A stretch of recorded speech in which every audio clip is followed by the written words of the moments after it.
देखिए मैं एक बार आपको एक्सप्लेन कर दे रही हूँ सर्कुलेटरी सिस्टम के बारे में, कैसे क्या सर्कुलेटरी सिस्टम टेक्स प्लेस करता है। पहले हार्ट का स्ट्रक्चर जान लीजिए।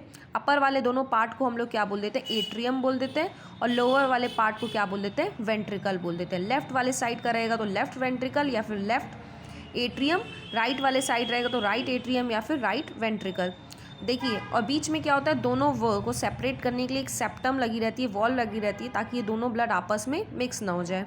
दूसरी चीज़, एट्रियम और वेंट्रिकल को भी सेपरेट करने के लिए बीच में क्या होता है, दरवाजे टाइप का स्ट्रक्चर प्रेजेंट रहता है, ताकि ब्लड तुरंत से जल्दी से फ्लो करके यहाँ ना आ जाए। बीच में क्या लगा रहता है, दरवाजे लगे रहते हैं, जिसको वेल्स बोल देते हैं। अब देखिए कैसे क्या ब्लड फ्लो कर रहा है। सबसे पहले क्या होता है, ऑक्सीजनेटेड ब्लड जो होता है वो क्या करेगा, ऑक्सीजनेटेड ब्लड, लंग्स ने क्या किया, ब्लड को ऑक्सीजनेट कर दिया। वो ऑक्सीजनेटेड ब्लड पल्मोनरी वीन्स के थ्रू किस में आ जाएगा, एट्रियम में आ जाएगा, लेफ्ट एट्रियम में आ जाएगा। जब इनफ ब्लड फिल हो जाएगा तो ये क्या करेगा, ये वाला पार्ट कॉन्ट्रैक्ट कर जाएगा। जैसे ही कॉन्ट्रैक्ट करेगा, ये दरवाज़ा क्या हो जाएगा, उस प्रेशर से ओपन हो जाएगा और ब्लड क्या आ जाएगा, लेफ्ट वेंट्रिकल में आ जाएगा। अब लेफ्ट वेंट्रिकल में जैसे ही इनफ ब्लड फिल हो जाएगा तो अब क्या हो जाएगा, जैसे ही इनफ ब्लड फिल हो जाएगा तो ये भी क्या करेगा, कॉन्ट्रैक्ट करेगा। जैसे ही कॉन्ट्रैक्ट करेगा, अब क्या हो जाएगा, ब्लड पूरी बॉडी में ट्रांसपोर्ट हो जाएगा। सारी ब्लड को सारे टिश्यूज़ को ऑक्सीजन देने के लिए किसके थ्रू ट्रांसपोर्ट होगा, ऑर्टा के थ्रू ट्रांसपोर्ट हो जाएगा। ऑर्टा देखिए आपके डायग्राम में ये वाली रहेगी, इसके थ्रू क्या हो जाएगा, पूरी बॉडी को मिल जाएगा। अब जैसे ही बॉडी को मिलेगा, बॉडी क्या करेगी, सारे ऑक्सीजन को ले लेगी और उसमें क्या फेंक देगी, कार्बन डाइऑक्साइड को फेंक देगी। अब कार्बन डाइऑक्साइड को जैसे ही फेंक देगी, अब ऐसा ब्लड जिसमें कार्बन डाइऑक्साइड ज़्यादा रहती है तो उसको डीऑक्सीजनेटेड ब्लड बोल देते हैं। अब डीऑक्सीजनेटेड ब्लड फिर से किस में आ जाएगा, राइट एट्रियम में। अब देखिए, लोअर बॉडी से जो डीऑक्सीजनेटेड ब्लड आता है वो इस वेसल्स के थ्रू आता है, जिसको हम लोग बोल देते हैं इन्फीरियर वेना कैवा। इन्फीरियर मतलब नीचे वाली।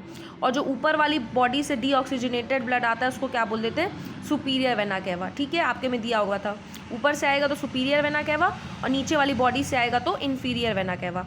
किस में आ जाएगा, राइट एट्रियम में आ जाएगा। राइट एट्रियम में जैसे ही आ जाएगा, यहाँ पे ब्लड इनफ जैसे ही फिल हो जाएगा, फिर प्रेशर जनरेट होगा। जैसे ही प्रेशर जनरेट होगा, ये वाली वेल फिर से वॉल्स फिर से खुल जाएगी। वॉल जैसे ही खुलेगी, अब क्या हो जाएगा, ब्लड वेंट्रिकल में आ जाएगा, राइट वेंट्रिकल में आ जाएगा। जैसे ही राइट वेंट्रिकल में आ जाएगा, फिर यहाँ पे क्या हो जाएगा, इनफ जब तक ब्लड जैसे ही जनरेट हो जाएगा, प्रेशर जनरेट होगा, कॉन्ट्रैक्ट होगा इट वेंट्रिकल, फिर से क्या हो जाएगा, ब्लड किस में चला जाएगा, लंग्स में चला जाएगा। लंग्स में इसके थ्रू जाएगा, पल्मोनरी आर्टरी के थ्रू जाएगा। पल्मोनरी आर्टरी के थ्रू किस में चला जाएगा, लंग्स में चला जाएगा। अब लंग्स क्या करेगी, सारी कार्बन डाइऑक्साइड को बाहर फेंक देगी और ऑक्सीजन को फिर से इसमें ले आएगी। फिर से क्या हो जाएगा, वापस से हार्ट में चला जाएगा।